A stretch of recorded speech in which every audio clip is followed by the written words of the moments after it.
Good morning, class. Today we will discuss about boilers for the subject energy conservation. We will start a new topic, that is boiler, in this lecture. Okay. So let us start boilers. What is boiler? It says introduction of boiler. A steam generator or boiler is usually a closed vessel made of steel. Its function is to transfer heat produced by the combustion of fuel. A fuel can be of any type. It can be solid, liquid, or gas, to water, and ultimately to gaseous steam. The steam produced may be supplied to an external combustion engine, steam engine, and turbines. Okay. देखिए यहाँ पे वो बता रहा है boilers के बारे में। पहले उसने उसकी डेफिनेशन बताई है, उसका इंट्रोडक्शन दिया है। बॉयलर क्या है? बॉयलर को हिंदी में कहते हैं भाप जनित्र, जिससे हम भाप को जनरेट कर रहे हैं, स्टीम को जनरेट कर रहे हैं, तो इसलिए उसने बताया भाप जनित्र। स्टीम जनरेटर और बॉयलर वह युक्ति है जिसमें ईंधन दहन के फलस्वरूप उपमी ऊष्मा जल को आंतरित कर, ट्रांसफर कर, उच्च ताप तथा दाब, सामान्य से अधिक ताप या दाब पर भाप उपजाई जाती है या गैस स्टीम क्या है प्रोड्यूस की जाती है। तो ये उसने बात बताई। अ स्टीम जनरेटर और boiler is usually a closed vessel made of steel. एक बंद वेसल है, एक युक्ति है, यंत्र है जिसके जो स्टील से बना होता है। इसका प्रमुख फंक्शन क्या है कि वो ट्रांसफर करता है हीट जो प्रोड्यूस्ड होती है किसी भी फ्यूल से, किसी भी ईंधन के कारण उस हीट को हम ट्रांसफर करते हैं टू वाटर, पानी में, और फिर उससे स्टीम बनाते हैं और अल्टीमेटली इस गैसियस स्टीम को क्या है हम प्रोड्यूस करते हैं। उस गैसियस स्टीम को क्या है प्रोड्यूस करते हैं, टू जनरेट स्टीम। स्टीम को जनरेट करते हैं उससे पानी से, इसी फ्यूल से जो हमने क्या इस फ्यूल को हीट करके, वो फ्यूल कैसा भी हो सकता है, सॉलिड, लिक्विड या गैसीय, उसने बताया। अब वो कह रहा है ये जो स्टीम प्रोड्यूस है, जो स्टीम बनती है, ये जो भाप बनती है, इसको हम सप्लाई करते हैं, देते हैं। उसने 3 काम बताए उसके। To an external combustion engine, मतलब किसी दूसरे इंजन को या किसी दूसरी चीज को देते हैं, टरबाइन को देते हैं चलाने के लिए, जैसे कि स्टीम इंजन चलते हैं उससे या टरबाइन चलती हैं उससे, तो किसी दूसरे सोर्स को हम वो स्टीम प्रोवाइड कराते हैं। सेकंड पॉइंट उसने बताया at low pressures for industrial process work.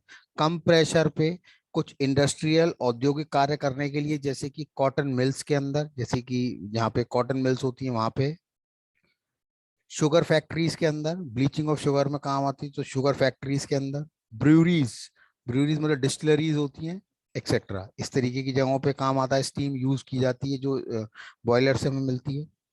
और फिर थर्ड पॉइंट उसने बताया इसका यूज कहाँ है, फॉर प्रोड्यूसिंग हॉट वाटर, गर्म पानी प्रोड्यूस करने के लिए, बनाने के लिए या करने के लिए, प्रोड्यूस करने के लिए, which can be use for heating installation, जो कि क्या है, जैसा हमने इससे पहले वाले यूनिट में पढ़ा था, HVAC। ठीक है, हीटिंग वेंटिलेशन। तो हीटिंग, जो हीटिंग इंस्टॉलेशन है, यहाँ पे हमें हीटिंग की जरूरत है एट मच लोअर प्रेशर, काफी कम प्रेशर पे हमें क्या हीटिंग प्रोवाइड कराती है स्टीम। तो ये उसने बताया कि ये बॉयलर के कुछ मुख्य कार्य हैं। अब वो बता रहा है important terms for steam boilers. कुछ उसने ऐसे प्रमुख अंग जो होते हैं, या आप कह सकते हैं उसके मेन टर्म्स हैं, या उसके जो मेन पार्ट्स हैं, उनके बारे में हम यहाँ पे अब पढ़ेंगे। उसका कंस्ट्रक्शन जो है वो बता रहे हैं यहाँ पे, कुछ उसके अंदर यूज होने वाले इंपॉर्टेंट टर्म्स हैं। Although there are many terms used in steam boiler, देखिए वो कह रहा है कई सारे टर्म्स स्टीम बॉयलर्स में यूज किए जाते हैं, yet the following are important from the subject point of view। इस सब्जेक्ट के हिसाब से कुछ इंपॉर्टेंट टर्म्स जो है उनके बारे में हम यहाँ पे पढ़ रहे हैं। पहला वाला टर्म है बॉयलर शेल। बॉयलर शेल, जिसे बॉयलर का खोल कहते हैं, खोल मतलब शेल, जिसके अंदर बॉयलर है या काम कर रहा है। तो ये मैंने जैसे भी पहले आपको बताया था कि वो स्टील का बना होता है या स्टील का होता है, ये वही है। It is made up of steel plates bent into cylindrical form and riveted or welded together। देखिए लिखा है ये बना होता है स्टील प्लेट्स का, जिनको हमने मोड़ा होता है, गोल किया होता है सिलेंडर की फॉर्म में, बेलनाकार फॉर्म में उसको हमने, और फिर हम उसको जोड़ते हैं रिवेट से या फिर वेल्डिंग से। The ends of the shell are closed by means of end plates, जो उसके दोनों सिरे हैं, जो उसके दोनों वो हैं, उनको क्या है, हम जोड़ते हैं कैसे, उसके एंड्स को, उसके सिरों को बंद करते हैं इस खोल के, bye means of end plates लगाकर। और फिर वो कह रहा है आगे नेक्स्ट में, a boiler shell should have sufficient capacity to contain water and steam. एक बॉयलर शेल के अंदर पर्याप्त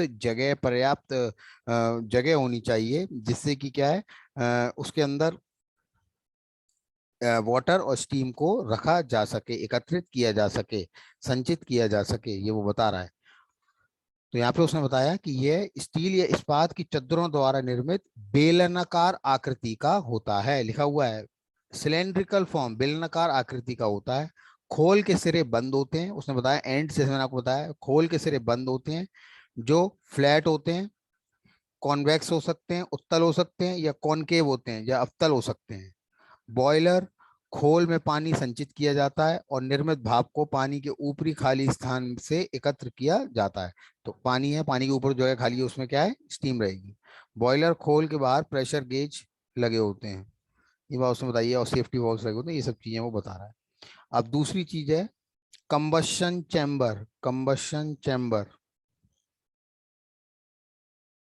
जिसे कहते हैं दहन कक्ष, कंबशन चैम्बर, दहन कक्ष। It is the space generally below the boiler shell. ये बॉयलर के नीचे, जो बॉयलर शेल अभी हमने पढ़ा, जो वो उसका खोलता उसके नीचे की जगह है, जिसको कंबशन चैम्बर कहते हैं। Space generally below the boiler shell, meant for, जो इस्तेमाल की जाती है फॉर बर्निंग फ्यूल, ईंधन को जलाने के लिए, in order to produce steam, जिससे कि हम क्या है, स्टीम बना सकें, from the water contained in the shell, जो वाटर उस शेल के अंदर है, जो उस खोल के अंदर है, उसको हम क्या है, गर्म करके उससे स्टीम बना सकें, ये वो जगह होती है। तो कहने का मतलब क्या है कि बॉयलर, भट्टी या दहन कक्ष, कंबशन चैम्बर नीचे होता है, इसमें दग्ध गैस यानी कि जो निकलने वाले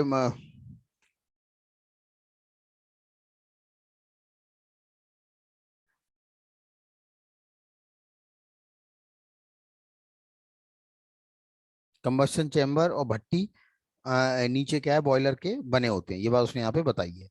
ग्रेट, ग्रेट क्या है, GRAT, ग्रेट, ग्रेट वो कह रहा है, ग्रेट क्या है, it is a platform in the combustion chamber, उस कंबशन चैम्बर के अंदर, मतलब वो कह रहा है वो प्लेटफॉर्म है in the combustion chamber upon which, जिसके ऊपर फ्यूल, फ्यूल मतलब ईंधन, कोई भी कोल और वुड इस बर्न जलाया जाता है। The grate generally consist of cast iron bars which are spaced apart so the air required for combustion can pass through them. Grate में क्या है, वो कह रहा है कि लोहे की या क्या कहते हैं, आयरन बार्स क्या है, लगी होती हैं, आपने देखा होगा ऐसे भट्टियों के अंदर लगी हैं, थोड़ी थोड़ी दूरी पे लगी होती हैं आयरन बार्स, इससे कि हवा उनमें पास हो सके, और जो ईंधन है आपका, कोल या फ्यूल, जो भी ईंधन है जिससे हम उसको दे रहे हैं, हीट प्रोवाइड करा रहे हैं, वो आसानी से जल सके। The surface area of the grate over which the fire takes place is called grate surface. वो एरिया जहाँ पे वाकई में हम आग लगाते हैं, उसको क्या है, ग्रेट सरफेस कहते हैं। मैं आपको हिंदी में बताता हूँ, देखिए, भट्टी का वह भाग जिस पर ठोस ईंधन का प्रज्वलन तथा दहन किया जाता है, वह ग्रेट या जलिका कहलाता है। जलिका को भट्टी के अंदर इस्पात या ढलवां लोहे की छड़ों द्वारा एक प्लेटफॉर्म के रूप में निर्मित किया जाता है। ठीक है, तो ग्रेट क्या है, वो जगह है जिसके अंदर आयरन की हम रॉड्स या ढलवां लोहे की छड़ों से क्या है, एक प्लेटफॉर्म बनाते हैं। दो छड़ों के बीच में कुछ स्थान छोड़ा जाता है, जिससे होकर वायु आ सके तथा राख नीचे गिर सके। जलिका के ऊपर सतह में जलिका पृष्ठ कहते हैं, मतलब ये सब मैंने आपको बताया था, उसे प्लेटफॉर्म कहते हैं, सरफेस कहते हैं, जिस पर ईंधन को जलाया जाता है। जलिका पृष्ठ का साइज इसके क्षेत्रफल वर्ग मीटर के व्यक्त किया जाता है, उसको हम सरफेस एरिया से बताते हैं। अब वो बता रहा है furnace. The next one is furnace. Furnace मतलब है भट्टी, फर्नेस मतलब है भट्टी। It is the space above the grate and below the boiler shell. ये जगह होती है, ये वो जगह है जो कि क्या है, ग्रेट, ग्रेट से ऊपर है, मतलब ग्रेट से ऊपर है, जलिका से ऊपर है, और क्या है, बॉयलर के नीचे है। It is the space above the grate and below the boiler shell in which the fuel is actually burn, जहाँ पे वाकई में क्या है, फायर को या फ्यूल को क्या है, जलाया जाता है। The furnace is also called fire box, इसको फायर बॉक्स भी कहते हैं। बॉयलर भट्टी का वह भाग है जिसमें ईंधन का दहन होता है, इसे अग्नि बॉक्स या फायर बॉक्स भी कहते हैं। ठीक है, और वो कह रहा है कि ईंधन का हम किसी भी ईंधन का प्रयोग कर सकते हैं, ठोस, द्रव या गैसियस ईंधन का हम प्रयोग कर सकते हैं।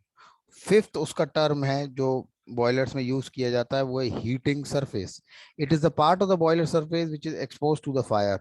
ये बॉयलर की वो जगह है जो कि क्या है, फायर में एक्सपोज की जाती है या हॉट गैसेस यहाँ से निकलती हैं। फिर माउंटिंग सिक्स है, माउंटिंग सिक्स जो है वो है mounting. These are the fittings which are mounted on the boiler for proper functioning. ये वो फिटिंग्स हैं जो बॉयलर के ऊपर लगाई जाती हैं सामान्य रूप से कार्य करने के लिए, नलियां हैं। और they include water level indicator, इसके अंदर water level indicator, pressure gauge, safety valve, ये सब चीजें आती हैं माउंटिंग जो उसके ऊपर लगाई जाती है। It may be noted that a Brill can function that a boiler can function safely without the mounting। तो क्या वो कह रहा है कि बॉयलर क्या है, माउंटिंग्स के बिना सही रूप से कार्य नहीं कर सकते। ठीक है, बॉयलर। तो देखिए कहने का मतलब क्या है कि इसके अंदर इन माउंटिंग्स में वाटर लेवल इंडिकेटर्स, यानी कि जल तल सूचक कि कितना पानी है उसके अंदर, उसी से स्टीम बनेगी, तो water level indicators, pressure gauge, दाब गेज, और सेफ्टी वॉल्व, सुरक्षा वॉल्व आदि लगे होते हैं। ये बात वो कह रहा है, हिंदी में सब चीजें उसने बताई। और वो कह रहा है कि इन माउंटिंग्स के बिना बॉयलर जो है वो क्या है, सेफली काम नहीं कर सकता। अब कुछ एक्सेसरीज बताई हैं उसने। एक्सेसरीज क्या है, these are the devices which form an integral part of an boiler. ये वो चीजें हैं जो क्या है, बॉयलर का हिस्सा बनाती हैं, but are not mounted on it, लेकिन वो उसके ऊपर नहीं लगाई जाती। They include super heater, economa economiser, feed pump etcetera. इन सब के अंदर ये सब चीजें आती हैं, जैसे कि ये सुपर हीटर, इकोनोमाइजर और फीड पंप। इट में be noted that the accessories controlling and running the boiler, ये इन एक्सेसरीज की जरूरत पड़ती है बॉयलर को कंट्रोल करने के लिए, उसके सही ढंग से, उसके सही ढंग संचालन के लिए इन सब चीजों की जरूरत क्या है, हमें पड़ती है। ये बात उसने बताई है यहाँ पे।